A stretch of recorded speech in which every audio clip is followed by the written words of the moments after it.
Leto 2023 je leto duševnega zdravja in ozaveščanja o duševnih težavah.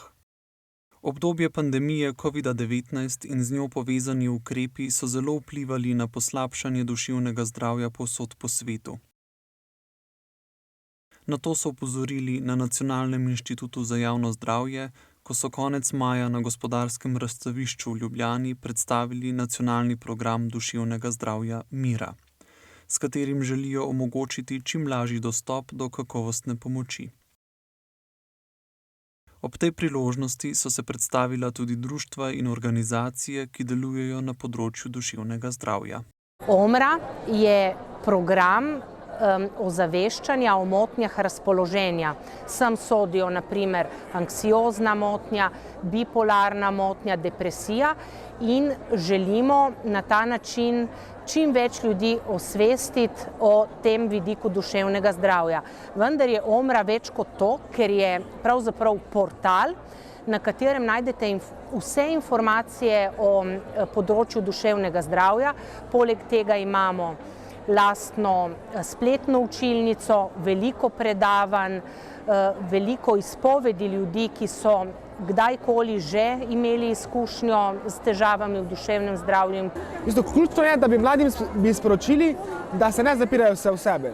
Da tudi, ko imajo težave, tudi ko so v nekih preizkušnjah, v malo težjih situacijah, da zmeraj se lahko obrnejo na nekoga in zmeraj lahko nekaj najde informacije.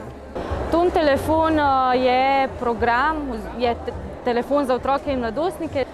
To pomeni, da nas v bistvu lahko otroci in mladostniki kontaktirajo za katerokoli težavo, stisko, katerimkoli vprašanjem. Na naš telefon pa se lahko obrnejo tudi gluhi in naglušni, in sicer najlažje v bistvu preko teh dveh kanalov, kot so klepetalnica pa e-pošta, in tudi imamo izkušnje s svetovanjem v tej skupini.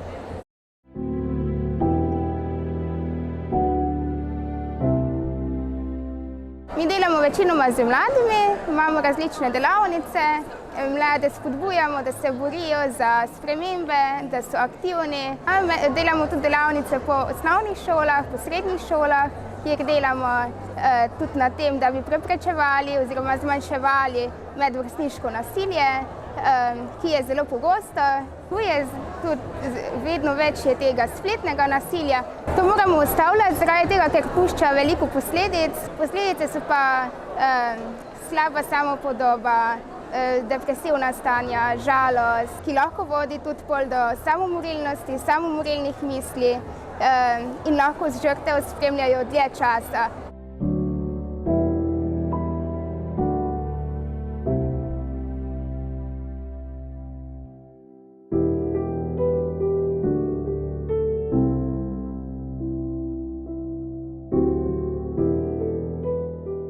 In kaj mi želimo delati, je, da bi čim bolje prepoznavali tudi tiste dejavnike, ki lahko prispevajo k samomoru, čim bolje prepoznavali znake ljudi, ki se mogoče soočajo z neko stisko in jim posledično potem lahko tudi ustrezno pomagali. Duševno zdravje in odvisnost sta zelo prepleteni temi.